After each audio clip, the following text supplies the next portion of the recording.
Hi everyone, নমস্কার। This is Gita. আজকের ক্লাসে আমি আলোচনা করব ন্যারেশন চেঞ্জ সম্পর্কে। আমি এর আগে ন্যারেশনের উপরে আরও অনেকগুলি ভিডিও বানিয়েছি এবং সেখানে ন্যারেশন চেঞ্জের যে বেসিক রুলসগুলো রয়েছে সেগুলি সম্পর্কে বিস্তারিত আলোচনা করেছি।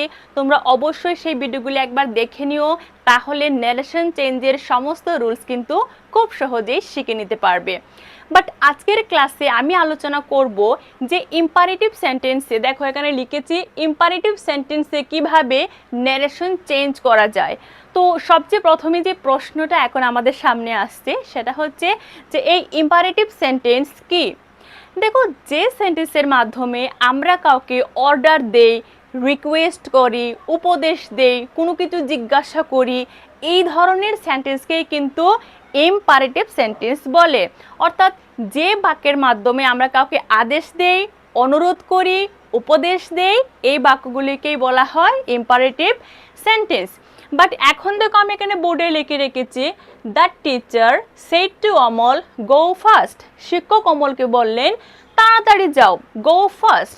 এবার কথা হচ্ছে, যখন কোনো ডাইরেক্ট স্পিচে কোনো ইম্পারেটিভ সেন্টেন্স থাকবে এবং সেই সেন্টেন্সকে যখন আমরা ইনডাইরেক্ট করব, সেখানে আমরা এই অর্ডার, রিকোয়েস্ট, অ্যাডভাইস, আস্ক, টেল এই 5টি ভার্বের মধ্যে কোন ভার্বটি ব্যবহার করব সেটা কিন্তু নির্ভর করবে আমাদের সেন্টেন্সের মিনিংয়ের উপরে। আমি লিখে দিই এখানে, দেখো অর্ডার, অ্যাডভাইস, তারপরে রিকোয়েস্ট, যারা একেবারে বেসিকটা জানো না তাদের জন্য এগুলো লিখে দিচ্ছি, তারপরে আস্ক, তারপরে টেল। আমরা যখন কোনো সেন্টেন্সে সেড টু পাবো, এই সেড টু এর পরিবর্তে আমরা অর্ডার, অ্যাডভাইস, রিকোয়েস্ট, আস্ক, টেল এর মধ্যে যে কোনো একটা ব্যবহার করব। বাট এর মধ্যে কোন শব্দটা ব্যবহার করব সেটা নির্ভর করবে কিন্তু এই সেন্টেন্সগুলির মিনিংয়ের উপরে। এবার দেখো, the teacher said to Amal, teacher অমলকে বললেন গো ফাস্ট, তাড়াতাড়ি যাও। এটা কি ধরনের বাক্য হলো বলো তো? এখানে টিচার কিন্তু অমলকে অর্ডার করছেন তাড়াতাড়ি যাও, ঠিক আছে? যেহেতু অর্ডার করছেন, তাহলে আমরা এই এটাকে যখন আমরা ইনডাইরেক্ট করব তখন কিভাবে লিখব বলো?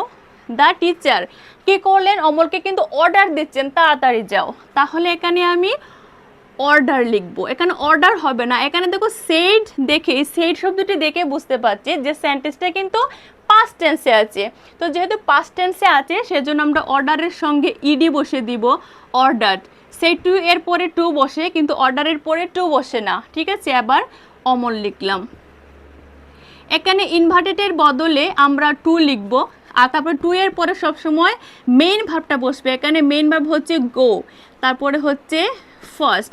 একটা জিনিস দেখো, যখন আমরা ইম্পারেটিভ সেন্টেন্সে কোনো ডাইরেক্ট স্পিচকে ইনডাইরেক্টলি পরিবর্তন করব, সেখানে আমাদের একটা জিনিস মানতে হবে, সেটা হচ্ছে অর্ডার, অ্যাডভাইস, রিকোয়েস্ট, আস্ক, টেল এগুলোর পরে আমরা কিন্তু টু বসাবো। এগুলোর পরে সামওয়ান থাকবে, সামওয়ান, যে কোনো কি একজন থাকবে এই শব্দগুলির পরে। যেমন এখানে অর্ডারের পরে অমল আছে, অমলকে আমি এখানে সামওয়ান বললাম।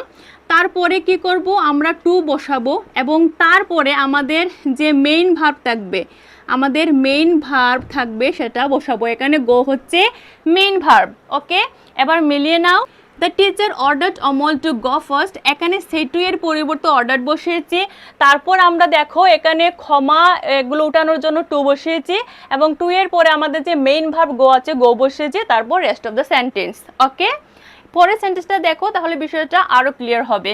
যেমন হি সেড টু আস, সে আমাদেরকে বলেছিল, কি বলেছিল? প্লিজ গো ইনসাইড, দয়া করে তোমরা ভেতরে যাও। ওকে, তো এখানে যখন কাউকে আমরা প্লিজ, কাইন্ডলি, পোলাইটলি এই ধরনের শব্দ ব্যবহার করি, তার মানে কি আমরা কাউকে অনুরোধ করি। তো যখনই প্লিজ গো ইনসাইড দেখতে পাচ্ছ সেন্টেন্সটা, এই সেন্টেন্সটা দেখে সেন্টেন্সের মিনিং এটাই আসছে যে এখানে কিন্তু অনুরোধ করা হচ্ছে। আর অনুরোধের ইংলিশ কি? অনুরোধের ইংলিশ হচ্ছে রিকোয়েস্ট। তাহলে কি হবে? হি রিকোয়েস্টেড আস, ক্ষমা ইনভার্টের বদলে টু লিখলাম। তারপরে টু এর পরে আমরা কি মেইন ভার্ব লিখবো। দেখো আমি বলেছি টু এর পরে মেইন ভার্ব বসবে, to go inside. Okay, he said to us, সে আমাদেরকে বলেছিল প্লিজ গো ইনসাইড, দয়া করে ভেতরে যাও। এটা ইনডাইরেক্টলি হয়ে গেছে he requested us to go inside.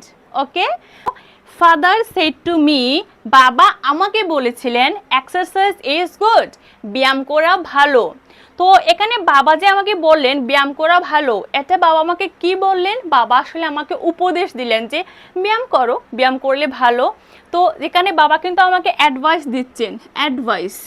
তাহলে কি হবে? ফাদার অ্যাডভাইসড মি, বাবা আমাকে উপদেশ দিলেন টু এক্সারসাইজ ইজ গুড, ব্যায়াম করা ভালো।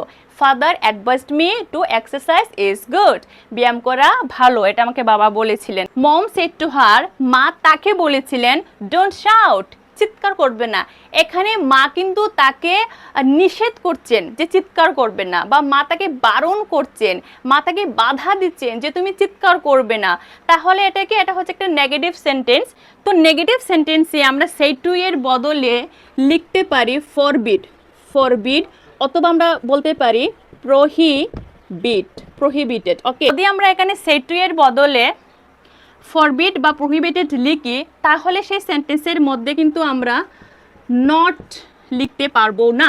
ওকে, যেমন ধরো আমি এখানে লিখি মম ফরবেড। এখানে দেখো ফরবিড হচ্ছে প্রেজেন্ট টেন্সে, ফরবিডের সেকেন্ড ফর্ম বা পাস্ট ফর্ম হচ্ছে কোনটা? ফরবেড। তাহলে মম ফরবেড হার টু শাউট, মা তাকে চিৎকার করতে নিষেধ করলেন। এখানে ফরবেড শব্দটি ব্যবহার করেছি, এর জন্য সেন্টেন্সে কিন্তু নট লিখিনি। বাট যদি আমরা সেন্টেন্সটাকে নেগেটিভ করার জন্য ফরবেড কিংবা প্রোহিবিটেড এই দুইটা শব্দ ব্যবহার না করি, তাহলে না বা নেগেটিভ বোঝানোর জন্য সেন্টেন্সে কিন্তু নট টু বসবে। Okay, mom asked her not to shout. দেখো যখনই এখানে আস্কড লিখেছি সেড টু এর পরিবর্তে, তখন কিন্তু আমি সেন্টেন্সের মধ্যে নট টু ব্যবহার করেছি। আর যখন সেন্টেন্সে ফরবিড ব্যবহার করেছি, তখন ফরবিড মানেই তো বাধা বা না। তো সেন্টেন্সে একবার যদি ফরবিড ব্যবহার করি, তাহলে আলাদা করে তো আবার নটের ব্যবহার করার কোনো অর্থ নেই। তো ফরবিড ব্যবহার করলে সেন্টেন্সে নট ব্যবহার করব না, আর তা না হলে আমরা কিন্তু সেন্টেন্সে নট টু ব্যবহার করব নেগেটিভ সেন্টেন্সের জন্য। তো আশা করি আজকের এই ক্লাসে তোমাদের ইম্পারেটিভ সেন্টেন্স সম্পর্কে, যেখানে কোনো ডাইরেক্ট স্পিচকে কিভাবে ইনডাইরেক্টে পরিণত করতে হয়, সেটা তোমাদের কাছে একেবারে কনসেপ্ট ক্লিয়ার হয়ে গেছে। তো যদি ভিডিওটি ভালো লাগে, অবশ্যই ভিডিওটিকে একটি লাইক করো। চ্যানেলে প্রথমবার হয়ে থাকলে এখন চ্যানেলটাকে সাবস্ক্রাইব করে নাও to get more and more information from my channel. Thank you very much.